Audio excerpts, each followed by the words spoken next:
Dilimle yalan mı söylüyorsun? Dilimle gıybet mi yapıyorsun? Dilimle iftira mı atıyorsun? Diline sahip ol. Allah'a bağlı iman eden kişilerin özelliklerinden birisi de hayır kazanırsın. Bir sadaka hayrı kazanırsın, bir de silah-ı rahim hayrı kazanırsın. Akrabanın akraba üzerinde hakkı var.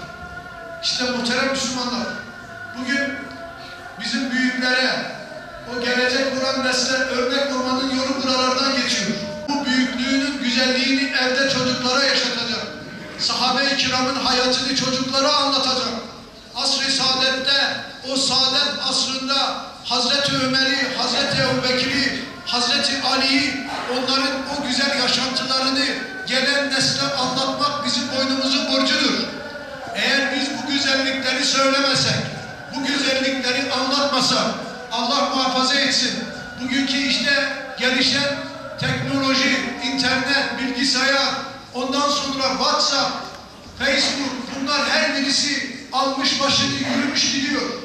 Bu çocuklar bu güzellikleri bizden duymazsa, bu cep telefonu, bu internet, bu bilgisayar, o menfi yönden onların güzellikleri de var ama şerrin musibeti de büyük var. O şerre musibete doğru gider, o zaman Allah'ın huzurunda Cenab-ı Hak bizden hesap sorar.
أشهد أن لا إله إلا الله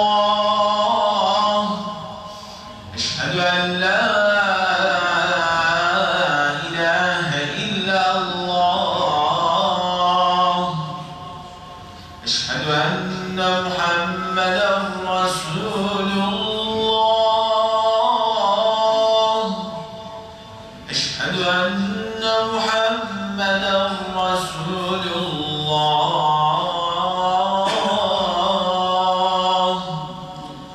حي على الصلاة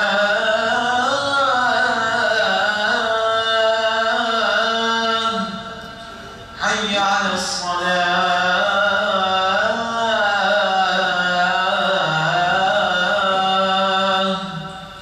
حي على الفلاح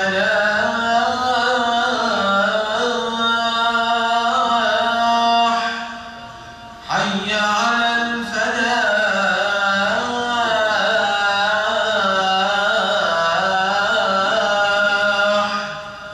الله أكبر الله أكبر لا إله إلا الله. الحمد لله ثم الحمد لله. الحمد لله نحمده ونستعينه ونستغفره ونتوب إليه ونعوذ بالله من شرور أنفسنا ومن سيئات أعمالنا. من يهد الله فلا مضل له ومن يضلل فلا هادي له. نشهد أن لا إله إلا الله وحده لا شريك له ونشهد أن سيدنا محمدًا عبده ورسوله. اللهم صل وسلم على سيدنا محمد وعلى آله وأصحابه أجمعين. أما بعد فيا عباد الله اتقوا الله وأطيعوه إن الله مع الذين اتقوا والذين هم محسنون. قال الله تعالى في كتابه الكريم بسم الله الرحمن الرحيم بل تؤثرون الحياة الدنيا والآخرة خير وأبقى صدق الله العظيم. وقال رسول الله صلى الله عليه وسلم يقول ابن آدم ما لي قال وهل لك يا ابن آدم من مالك إلا ما أكلت فأفنيت أو لبست فأبليت أو تصدقت فأمضيت صدق رسول الله فيما قال أو كما قال. Muhterem Müslümanlar, Peygamber Efendimiz sallallahu aleyhi ve sellem Bahreyn hakkında bir barış antlaşması yapmış ve oraya bir elçi göndermiştir. Bu elçi bir müddet sonra yüklü miktarda malla Medine'ye geri döndü. Ashab-ı kiram merakla elçinin ve getirdiği malların etrafında toplanmaya başladı. Bu esnada mescitten çıkan Allah Resulü sallallahu aleyhi ve sellem durumu görünce önce gülümsedi, sonra şu uyarıda bulundu. Sevinin ve sizi sevindirecek nimetleri bekleyin. Vallahi sizin için fakirlikten korkmam. Ancak ben sizden önceki ümmetlerin önüne dünya nimetleri serildiği gibi sizin de önünüzde serilmesinden, onların bu dünya nimetleri için yanıp tutuştukları gibi sizin de yanıp tutuşmanızdan ve bunun onları helak ettiği gibi sizleri de helak etmesinden korkarım. Kıymetli müminler, yüce dinimiz İslam hayatımızın tamamını kuşatır. Rabbimizin emir ve yasakları dünyada sırat-ı müstakime, ahirette ise cennete ulaşmamıza vesiledir. Buna rağmen bazen bizler dünya meşgalesine dalar, dinimizin hayat veren ilkelerini göz ardı ederiz.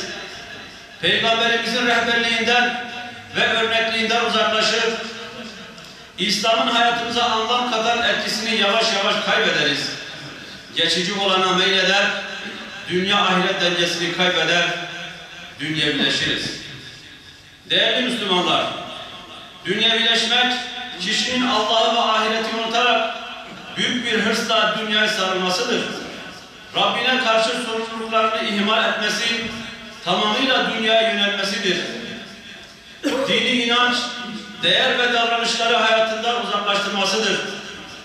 Hiç ölmeyecekmiş gibi dünya malına düşkün olmasıdır. Yüce Rabbimiz, insanın bu yanlış tutumu hakkında şöyle buyurmaktadır. Fakat siz dünya hayatını tercih ediyorsunuz. Oysa ahiret daha hayırlı ve süreklidir. Aziz müminler, Cenab-ı Hak bizleri bu fani dünyaya imtihan için göndermiştir. Müslüman elbette dünyası için çalışacaktır. Ama ahiretini de ihmal etmeyecektir. Her ne kadar asıl amaç ahiret yurdunu kazanmak olsa da dünya nimetlerinden de meşru şekilde yararlanmak esastır. Yeter ki mümin elde ettiği imkanların mahkumu olmasın. İmkanlarını Rabbimizin rızasına uygun bir şekilde kullansın. Nitekim Cenab-ı Hak Kur'an-ı Kerim'de şöyle buyurur. Allah'ın sana verdiğinden onun yolunda harcayarak ahiret yurdunu iste. Ama dünyadan da nasibini unutma. Yeryüzünde buzgunculuk çıkarmaya çalışma. Şüphesiz Allah buzguncuları sevmez. Kıymetli Müslümanlar, dünyevileşmenin bize verdiği zararların başında bilinçsiz tüketim gelmektedir. Dünyanın bir köşesinden insanlar yiyecek bir lokmaya bile muhtaçken, diğer bir köşesinde israf ve savurganlık has safhadadır. Maalesef günümüz insanın mutluluğu tüketimde arar hale geldi. Çok ve pahalı tüketmekle mutlu olacağını zanneder. Oysa aşırı ve dengesiz tüketim insani ve ahlaki değerlerimizi aşındırıyor. Bilinçsiz tüketim sebebiyle birçok insan borç ve faiz batağında bocalıyor. Nice ailede huzursuzluk ve çaresizlik yaşanıyor. Halbuki sevgili Peygamberimiz sallallahu aleyhi ve sellem çağlar ötesinden insanlığı şöyle uyarmıştır. Ademoğlu malım der. Ey Ademoğlu, acaba yiyip tükettiğinden, giyip eskittiğinden ve ahirette karşılığını almak üzere verdiğin sadakadan başka senin malın mı var?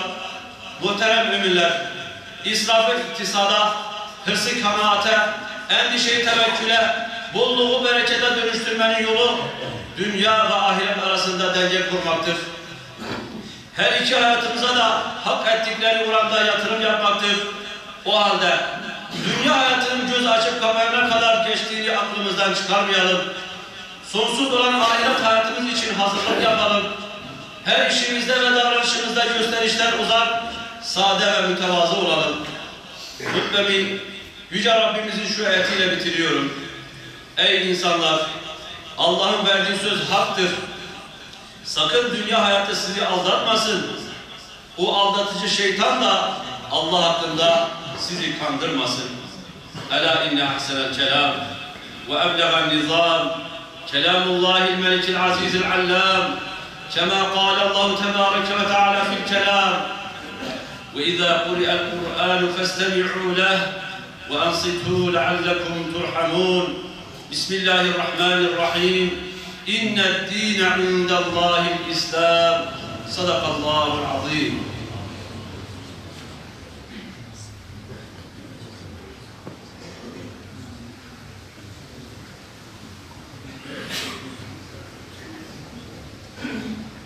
Elhamdülillahi hamden kâmilîn. Vessalâtu vesselamu alâ Rasûlina Muhammedin ve alâ âlihi ve sahbihi ecma'în. تعظيما لنبيه وتكريما لصفيه فقال عز وجل من قائل مخبرا وآمرا إن الله ملائكته يصلون على النبي يا أيها الذين آمنوا صلوا عليه وسلموا تسليما اللهم صل وسلم على سيدنا محمد وعلى آل سيدنا محمد كما صليت على إبراهيم وعلى آل إبراهيم وبارك على محمد وعلى آل محمد كما باركت على إبراهيم وعلى آل إبراهيم في العالمين إنك حميد مجيد أوصيكم بتقوى الله وطاعته وارض اللهم عن الخلفاء الراشدين الهادين المهديين ذوي القدر العلي وشرف الجليل أبي بكر وعمر وعثمان وعلي ذوي الصدق والوفاء وبقية العشرة المبشرة وآل بيت المصطفى وعن الأنصار والمهاجرين والتابعين لهم بإحسان إلى يوم الجزاء وعن كافة المؤمنين والمؤمنات والمسلمين والمسلمات الأحياء منهم والأموات إنك سميع قريب مجيب الدعوات يا رب العالمين اللهم ربنا آتنا في الدنيا حسنة وفي الآخرة حسنة وقنا عذاب النار وأدخلنا الجنة مع المتقين والأبرار برحمتك يا أرحم الراحمين آمين والحمد لله رب العالمين بسم الله الرحمن الرحيم إن الله يأمر بالعدل والإحسان وإيتاء ذي القربى وينهى عن الفحشاء والمنكر والبغي يعظكم لعلكم تذكرون. Muhakkak ki Allah adaleti, iyiliği, akrabaya yardım etmeyi emreder. Çirkin işleri, kanalığı ve zulmü de yasaklar. O düşmemiz için bizlere böylece tavsiyede bulunuyor. Cumanız mübarek olsun. Allahümme salli ala seyyidina Muhammedin ve ala ali seyyidina Muhammed. Bismillahirrahmanirrahim. Elhamdülillahi Rabbil alemin. Errahmanirrahim. Maliki yevmiddin. İyyâke na'budu ve iyyâke nesta'in. İhdinas sıratal müstakîm. Sıratal lezîne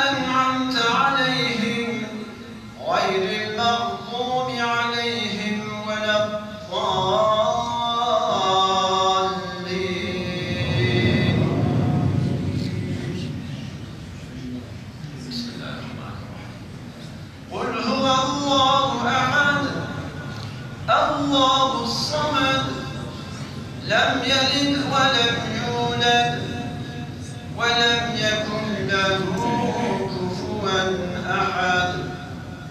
الله أكبر. سمع الله لمن حمده. الله أكبر. الله أكبر. الله أكبر. الله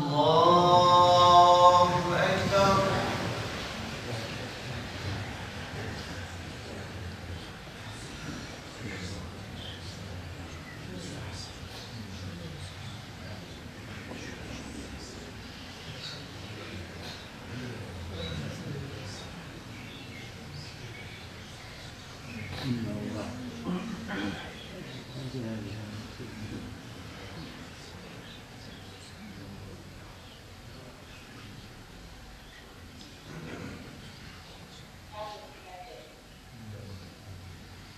السلام عليكم ورحمة الله.